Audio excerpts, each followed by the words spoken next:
মধুময় সঙ্গ আমরা সবাই মশগুল হয়ে শুনছিলাম। সৎসঙ্গ, তারই সঙ্গ করা, পরম সত্তা, পরম কারণিক, পরম কুলমালিক, যিনি এই বিশ্ব দুনিয়াকে সৃষ্টি করেছেন, এই সমস্ত জীব জগৎকে তিনি তারই মন মতো করে সৃষ্টি করেছেন। তারই মন মতো আরো সবচেয়ে শ্রেষ্ঠ জীব হলেন মানুষ। তাই এই মানুষের বাঁচাবার মূল ভিত্তি দেখা যায় ঠাকুর দশবিধ সংস্কারের কথা বললেন। এই দশবিধ সংস্কার মনে রাখিস নিষ্ঠাসার।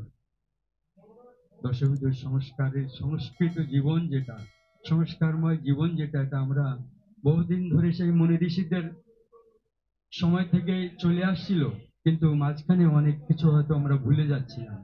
শেষে ঠাকুর অনুকূল চন্দ্র এসে এই দশবিধ সংস্কার আবার পুনরুত্থান করলেন। আমরা তবুও অনেক সময় অনেক কিছু ভুলে যাই। হয়তো আমাদের সমাজে সবাই এসে যখনই করি তখন হয়তো কেউ বলে আমার অন্নপ্রাশন নাই, আমার এই নাই ওই নাই, বিভিন্ন রকম কথা বলে। কিন্তু প্রত্যেকটা মানুষের সংস্কারবদ্ধ এবং সংস্কারিত জীবন হয় শ্রেষ্ঠ। আর সংস্কারিত জীবন হলেই মানুষ চলে যেতে পারে সেই পরম ধাম।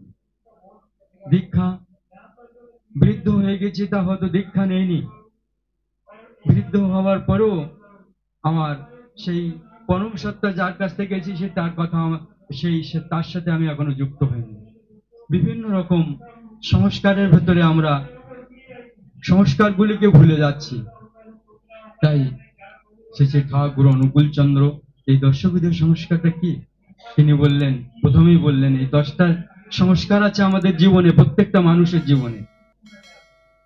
প্রত্যেকটা মানুষ তিনি বললেন গর্ভাধান, পুংসবন, সীমন্তোন্নয়ন, 7 ভক্ষণটা কিন্তু আমরা করে চলি। এই 7 ভক্ষণ কিন্তু আমাদের দশবিধ সংস্কারের ভেতরে আসে না। তবু আমরা লোকাচার বা সমাজের নিয়ম হিসেবে 7 ভক্ষণও করে চলেছি। আমি দেখেছি এই আগে মনে করতাম হয়তো 7 ভক্ষণ ইসের ভেতরে আছে, একটু বসলে হয়। তো 7 ভক্ষণ এগুলি করে চলি, তবুও এটা লৌকিক আচার চলে আসছে। 7 ভক্ষণের পরে জাতকর্ম, নামকরণ, চূড়াকরণ, তারপরে উপনয়ন, সমাবর্তন, তারপরে বিবাহ।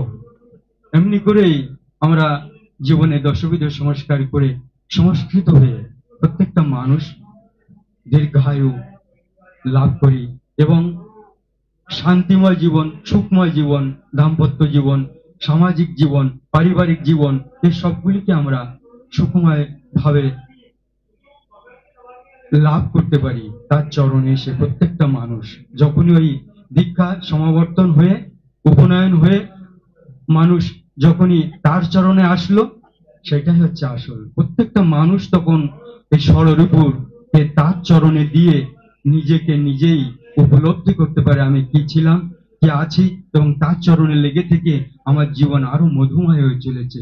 প্রত্যেকটা মানুষ তখন শান্তিময় জীবন, সুখময় জীবন অনুভব করতে পারে। তাই সে চিন্তা করে আমার একজন নাকি একজন আছেই, সেই প্রভু আছেই।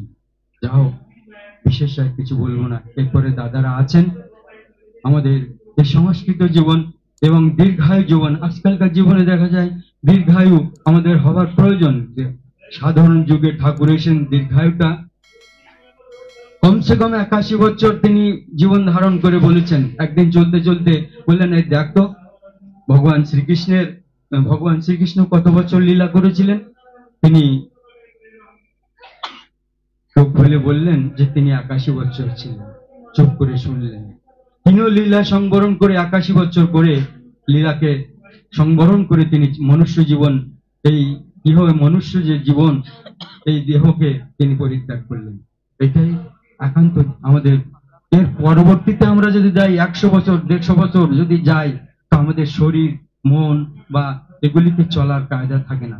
তিনি একটা এমনি ভাবে তাই চলে যান। যা হোক, পরম দয়াল কুল মালিক তিনি তার একটা বাণী বলে শেষ করছি। বাণীটা হলো এই, তিনি বহু গ্রন্থ আছে, এই গ্রন্থগুলিকে আমাদের প্রত্যেকেরই পড়ার প্রয়োজন, প্রত্যেকেই চেষ্টা করার প্রয়োজন। যিনি জানি না, লেখাপড়া জানি না, তার এই জানার জন্য, অনেকে হয়তো বাংলা শিখছে, অনেকে অন্য অন্য কি আছে জানি না, লেখাপড়া জানি না, কিন্তু তার পড়ার জন্য হয়তো লেখাপড়াও শিখে নিচ্ছে, জানার জন্য তার এই জিনিসগুলিকে। তিনি এক জায়গায় বলেছেন, বাণী তো প্রচুর বাণী, তিনি এই যুগের বাণীর মতন আমি দেখলাম আর কোথাও এত বাণী নাই। তিনি 26,000 গদ্য পদ্য মিলিয়ে সবকিছু এত বাণী দিয়েছেন, প্রচুর বাণী দিয়েছেন, প্রত্যেকটা মানুষের জন্য তিনি বাণী দিয়েছেন। তিনি বলছেন, যে স্ত্রী তার স্বামীকে সংসারে পোষণ তোষণ করে না,